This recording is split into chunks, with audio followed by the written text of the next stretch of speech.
තාම මේ කරන සමහර මේ අයව සම්බන්ධයෙන් උගොල්ලෝ කතා කරන්න අවස්ථාවක් දුන්නේ නැද්ද? අවස්ථාවක් හම්බුනේ නැහැ. දැන් අපි උද්ඝෝෂණම මේ වෙනකොට මේ හතරක් පළ දින සත්‍යයක් හා නිදාසතර නැති. මේ සම්බන්ධීකරණය කරපු අයත් දැන් හොයාගන්නේ නැහැ. නෑ ඒ කියන්නේ මේකට සම්බන්ධීකරණය කළා රැකියාවේ ඉත උපාධාරී මැදිස්ත්‍රාත් මහේ සභාවේ පිටිය කියලා ජනතාවගේ උත්තරේ කොටස් කරුවොත් තමයි සම්බන්ධීකරණය කරේ.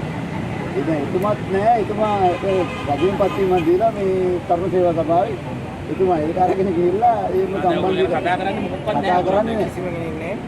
එතුමත් ඒ ගැන කතා කරන්නේ නැහැ. ඒ දැන් මේ සංගම කාර්යක්‍රියාකාරී නෑ.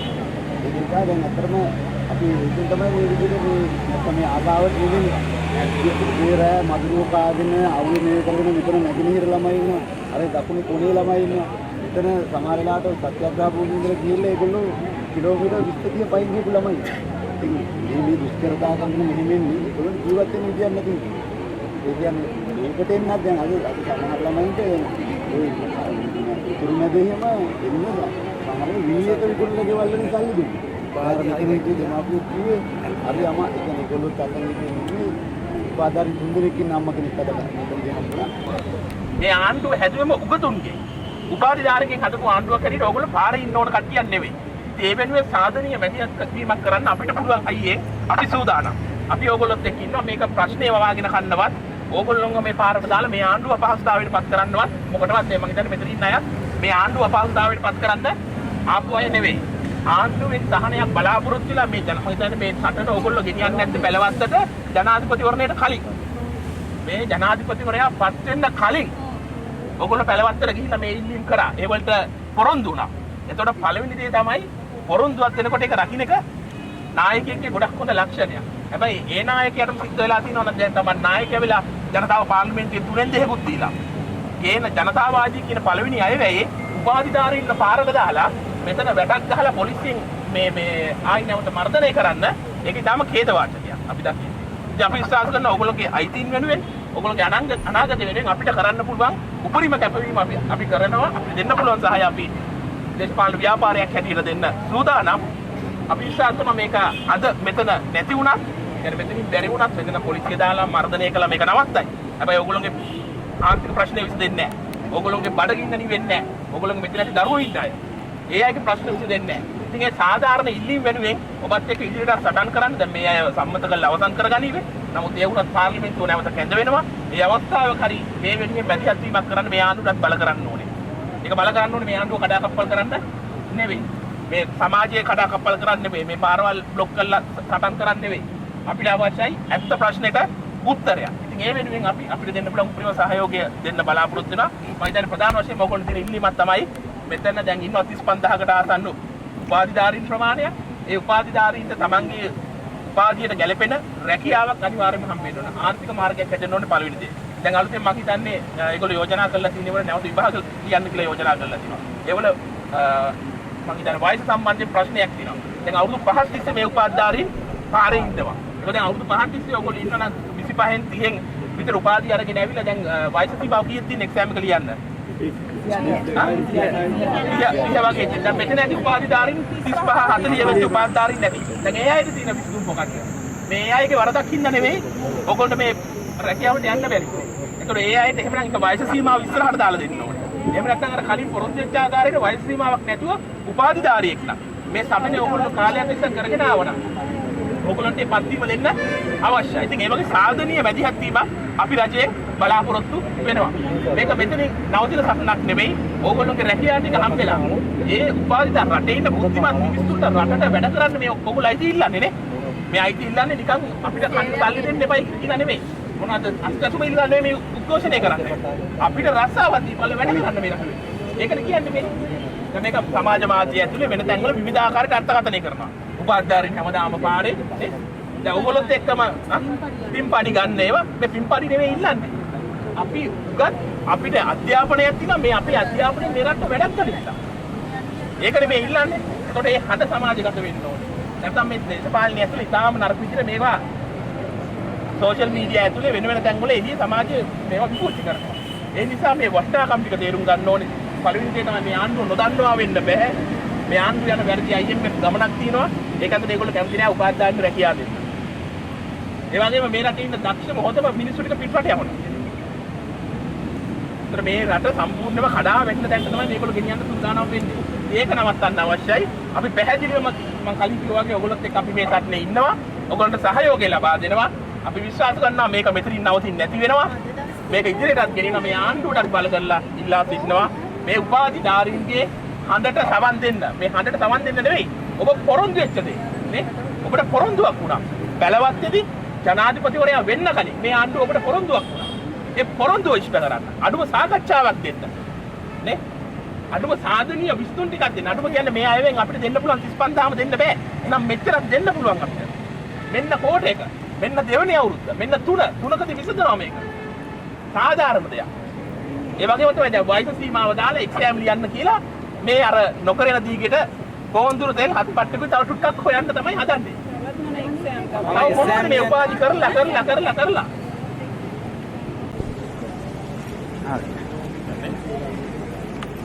අයිබෝන් පළවෙනියටම දෙවන පරපුර දේශපාලන ව්‍යාපාරයට අපි මේ උපාධිධාරීන්ට එරෙහිව අද කරපු ප්‍රචණ්ඩත්වය රාජ්‍ය යාන්ත්‍රණය පාවිච්චි කළා උපාධිධාරීන්ට කරපු පහර දීම විතා තදින් අපි හෙලා දකිනවා. හෙලා දකින ගමන්ම අපිට තාම කනගාටුයි මේ ගැන කියන්න. ඉතිහාසයේ පුරා උපාධිධාරීන් එක්ක මහපාරේ සටන් කරපු මේ පොලිසියේ බැරියර් එකේ මෙහා පැත්තිදා මේ පොලිසියෙන් ගුටි කාපු දේශපාලන ව්‍යාපාරික නායකයෝ අද මේ පාර්ලිමේන්තුවේ ඉඳලා දැන් ඔවුනුත් මේ රාජ්‍ය මර්ධන යාන්ත්‍රණය අතට අරගෙන සාධාරණ අයිතිවාසිකම් ඉල්ලන උපාධිධාරීන්ට කරපු පහර දීම අපි තරයේ හෙලා දකිනවා. ඒක පළවෙනිට මම කියන්න කැමතියි. දැන් මෙතන ප්‍රධානම ප්‍රශ්නේ වෙලා තියෙන්නේ මේ රටේ ඉන්නවා මේ රටේ උපාධියක් ගන්නවා කියන්නේ ලංකාවේ විශ්වවිද්‍යාල වලට යන්න පුළුවන් ඊටාම සීමිත පිරිසකට. ඒ කියන්නේ මේ රටේ ඉන්න උඩම ක්‍රීම් එක. දක්ෂතාවයේ අධ්‍යාපන හැකියාවේ ඉහළම ඉන්නයි. නමුත් මේ රටේ තියෙන අධ්‍යාපන ක්‍රමය ඇතුලේ මේ රැකියාව වෙළඳ පොළට ගැලපෙන අධ්‍යාපන ක්‍රමයක් හදලා නැහැ. ඒක මේ උපාධිධාරීන්ගේ වරදක් නෙවෙයි. මේ රජයන් විසින් නිර්මාණය කරපු අධ්‍යාපන රටාව ඇතුලේ තමන්ගේ දැනුම පාවිච්චි කරලා ඒ උපාධියක් අරගෙන අද එළියට ඇවිල්ලා ඉන්නවා රැකියාවක් නැතුව.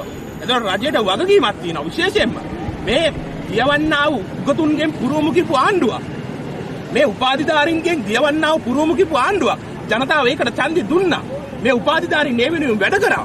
ඒතකොට එහෙම වැඩ කළා දියවන්නා උපාධිධාරීන්ගෙන් පුරවලා දැන් අද බැරියර් එකක් දාලා උපාධිධාරීන් ටිකට තමන්ගේ අයිතිවාසිකම් තමන්ගේ ඉල්ලීම් වෙනුවෙන් යන්න තහනම් කළා කියනවා. මේ කවුරුත් පොළුමුගුරු තියන් ඉන්න අය නෙවෙයි. මේ රටේ උපාධිධාරීන්. මේ ආණ්ඩුවට පේනවත් නැහැ මේගොල්ලෝ ත්‍ස්තවාදීන් හැටියට. ඉතින් ඒක පැහැදිලිවම අපි හෙලා දකින්න ගමන් කියනවා දැන් පාර්ලිමේන්තුවේ ඉන්නේ ඇත්ත උපාධිධාරීන් නම් ඇත්ත උගත් බුද්ධිමත් අය නම් මේ ප්‍රශ්න මෙහෙම පාරට එන්න ඉඩ දිය යුතු නැහැ. ඒකට උන්ට සදාචාරාත්මක අයිතියක් නැහැ. ඇයි? මේ ජනාධිපතිවරයා මේ උපාධිධාරීන් කියන විදිහට මේ ජනාධිපතිවරයා ජනාධිපති වෙන්න කලින් මේ උපාධිධාරීන් හැම වෙලාව පොරොන්දු දීලා තියෙනවා. ඒතකොට මේ පොරොන්දු ඉෂ්ට කරන්න ඕනේ. ජනාධිපතිවරයා මේ උපාධිධාරීන් 35000කට රැකියාව දෙන්න හැටි වෙන් කළා කියලා දීලා තියෙනවා. ගුරුවරුන් මෙච්චරයි, රාජ්‍යාංශයට මෙච්චරයි, මෙන්න මේ ආයතන වලට මෙච්චරයි කියලා වෙන් කළා කියලා දීලා තියෙනවා. දැන් තමන්ගේ පළවෙනි අයවැය ජනතාවාදී අයවැයක් කියලා ගෙනාවනම් මේ උපාධිධාරීන් ජනතාව නෙවෙයිද? මේ උපාධිධාරීන්ගේ අම්මලා තාත්තලා. මේ රටේ ජනතාව නෙවෙයිද? ඇයි මේ අයගෙන් ප්‍රයෝජනයක් ගන්න නැත්තේ? මේ අය මේ අස්වැසුම හරි එහෙම නැත්නම් නිකම් මුදල් ඉල්ලනව නෙවෙයි ජීවත් වෙන්න. මේ රට වෙනුවෙන් තමන්ගේ දැනුම දායාද කරලා රටට සේවයක් කරන්න ඉල්ලන්නේ. ඕන්ට පුළුවන් මේ රාජ්‍යාංශ සියල්ල කළමනාකරණය කරලා මේ උපාධිධාරීන්ගේ රැකියාව ගැටලුවට උත්තරයක් හොයන්න.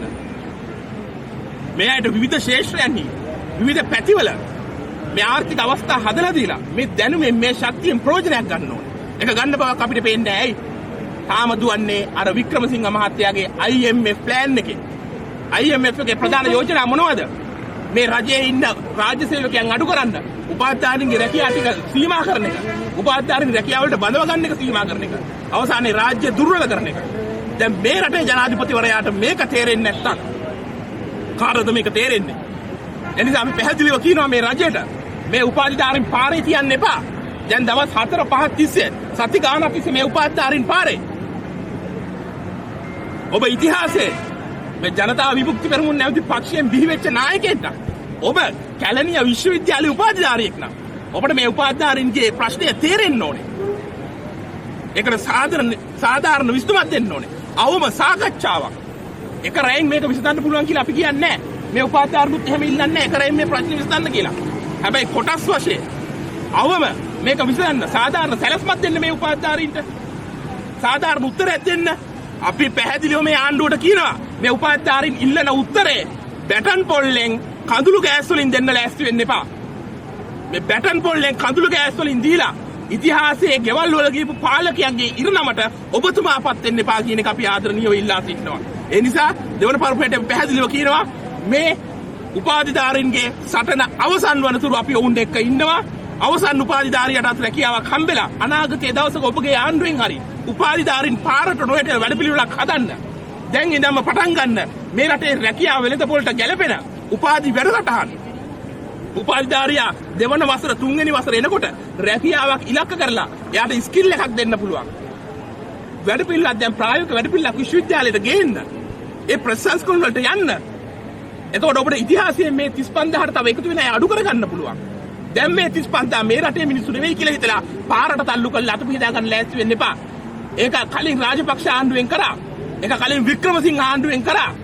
දැන් ඔබතුමන්ලාට මේ උපාධිධාරීන් මේ එකතු වෙලා ඔබතුමන්ලාව පාලන බලයට ගෙනාවේ මෙහෙම පාරේ ඉන්න නෙවෙයි කියන කාරණාව අපි ඔබට මතක් කරලා දෙන්න කැමතියි. ඒ නිසා අවසාන වශයෙන් මේ ආණ්ඩුවෙන් ඉල්ලනවා කල් මරන්න එපා. වංගු ගහන්න එපා. උපාධිධාරීන් රවට්ටන්න ලෑස්ති වෙන්න එපා. උගතුන් බුද්ධිමතුන් එක්ක රටක ආණ්ඩුවක් හදනවා කිව්වනම් එහෙම හදලා තියෙනවා නම් දැන් උගතුන් බුද්ධිමතුන්ගෙන් වැඩක් ගන්න. අපි යන්නේ මේ ඔක්කොම එකපාර රාජ්‍යාංශයට දාලා මේකේ ඔක්කොම මේවා කරන්න කියලා. ඒ නිසා සාධාරණ උත්තරයක් අපි බලාපොරොත්තු වෙනවා. ඒ සාධාරණ උත්තරය ආණ්ඩුවෙන් ලැබෙනකන් මේ අහිංසක උපාධිධාරීන් වෙනුවෙන්